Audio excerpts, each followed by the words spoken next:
Akwaba shonko enkoma wa wohwe mesabre ewo ye fidie kase yi so nyame hwa mo seda ne da munya ebre eji edwa etie yensem yi na se ne ne di kan ya wohwe on subscribe to your channel na bomoden a na subscribe efa emaye na eye adoma no meche notification bell no omiaso e de amaye ne upload video bi a wonsa etimi aka na wahye so e de ama afoforo no metime huni ekoso ewo mayi mu ne dey di echese nsem a e di atentwie ewo mayi mu ne ne bede semampo hina bomu ayede eba abesomo na ye ka se edom we enisa de woso entakrache nanso eye wonwasem nipa binum ewo honom a wo mode ade bia ebekoso ewo obi abrabo manase bibi biara ebekoso anamonto biara wo bi betuo no obia ebo wo mo homoden se wo mo congratulate wo mo anase wo mo eni age ede ama wo mo no wo mo ede ene se wo mo de the negative side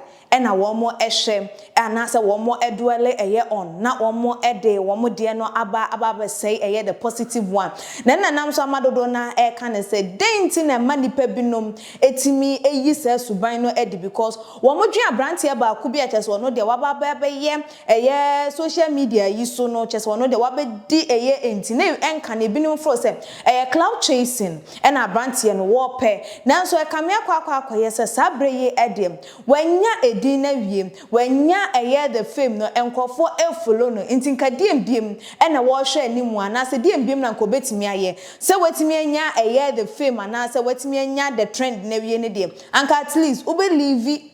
that attitude no aside now wetimi aye den I bring something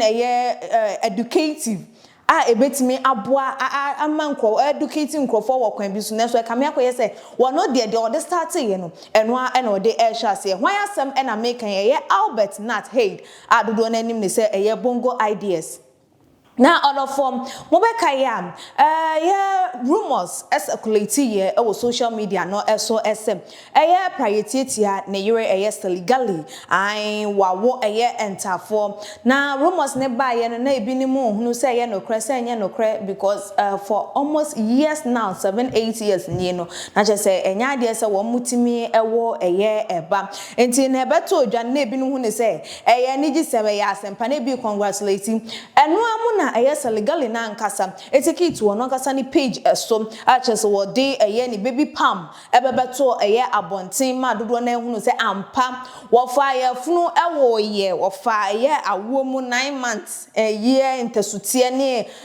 abofuno ne de keka ho nyina no so efa that procedure ni mu ampa oye a mother of 2 now na chese nyame ahye no animonyam na no na chese bongo ideas ba ye no enkofo congratulate ebi krampo akwakofa na mama Brown prophecy na nsem bi okan yo mu ne se enkomhya wo hyede to na brabo eso abamu just wo monam so obi ani agede ama ne say yeah for so many years 8 good years na woti aware ase eba ma aso ene enuama se de omo baba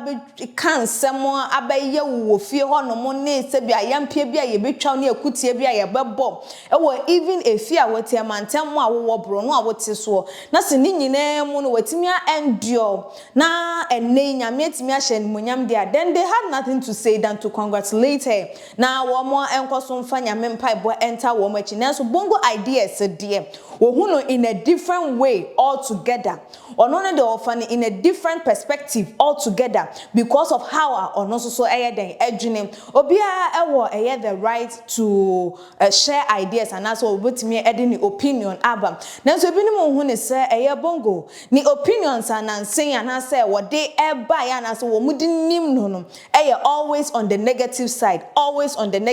yes so for plan A and no for plan B na so no de bia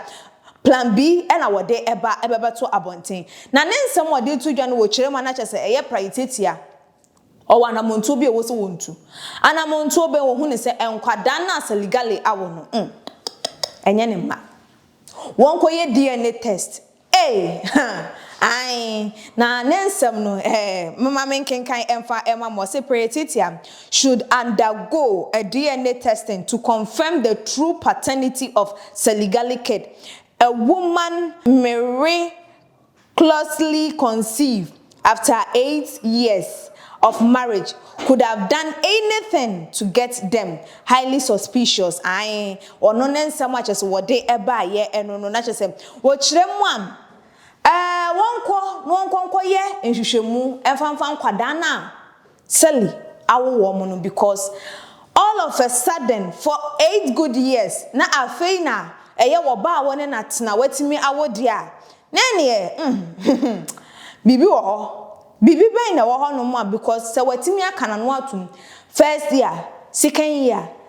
akwa for 8 good years na afei na wakwakwodi a na chese betimi abasa wa bre eni atete eni ayampia eni atim didi a chese yedi no e wa aba fontentan no eso eni de ebia wo nya di free abusua e ho no nti ebia na watwa afa nchen na eno na dodo na ase da bi bongo enti wo pa chese nyankopon entimi nye bibi anase nyame entimi mansenkyere ni bi ensi ewo obi abrabo mu mane nye ye na ye hwe bible mu krampo na wanwanyo ma nyankopon ye enti wo de chese wo gidie krampo esu akrampo na chese untimi emfa entotototo enioma bi hunhunu se nyankopon bibi biara enye den enso no eye bibi biara enye ne yona na eno na ebinom akire wo madwen ede afa hum na commenter ebinom de baye no ene wo mo mudi na tem ediye wo mo nso so a wo mo ehun ne se ye ensem no bi wo honom a was all taking into consideration so some do de e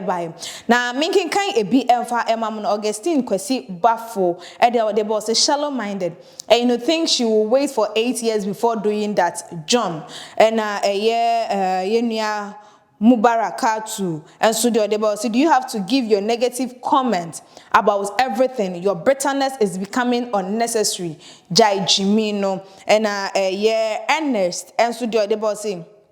so you won't tell we say Praye no day born abi no so ediano and ayira azukuma or say not every woman is like your mother please Miriam Akosua Boampon or say not until your father does same to you was seeing pro any dozi zozi ediode ebaye or say Zimaklevi before no one bet my baby chirasi my mentiasi but see you will know when it's your time and a gifty or see in fact I am sad for this boy's future na just say a binum comment one more a day e buy no mo say yeah abrantie yeah bongo idea sebio work can na so no one kan hunu say Nyankopon etoda o makwan e man krofo kansem wo ye nneoma bi e man krofo timi eye den enya eye ensem eka na wagina so etimi dia bre wo mo ase na se wagina so etimi ade aye den a kire wo mo ese wo no e na wo ye nti se bongo onim de eba na se de free soro ba anka wa hye eye dade eche because enye man nyina ena sebio de wodwen no wo bedwen ebi wo ho no nso so a fine eye den a eye nipa so wuntimi ensan eye nipa no niti ewo nneoma bi eho because de ebinum betimi aye no wosuma se no wo hwe ni debility a wo hwe se de nipa no wote eye ni physique ne nneoma bi abeka se oh de bi nipa we de yintimi mfa sense so no enso so bekom no na ebia na waye enti no efebino ebino ne ne ya adwen se ebetimi aba se ebia wa bre ewo atete a ekoso wa bre ewo se de wo mudi na tem ne atete ne ayakayaka de wo famu ebema natimi etu anamon bi anase ebema natimi aye nneoma bi a ensem fata de akwa ba se de be ya ode anumonyam hye ebebre wani ne kunu ana woni na ware a waware na enso so no ebinu hune say any kwan say eye bongo wodwen eye the negative thoughts always at times ebi wo ho no mo a nka we di nka ye niji sem no na wa ye den wono so celebrate eye ebi na ene nkwada ne nyini na wo hu some resemblance bi say enhye da nko ye bi a na ene wo de opinion na ye den aba na so nye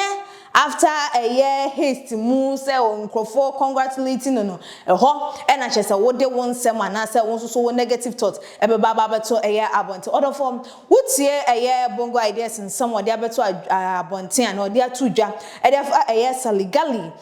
ye na ntafo a wawo a chese akoye niji sem de ama afofro ebinum congratulate wo no so no de ohun in a different year angle no say and I want to wide doing ACFR team fabra ebebe sumie e your comment section like a videos na share on all the social media platform no eso media any ekuya sikapa makram.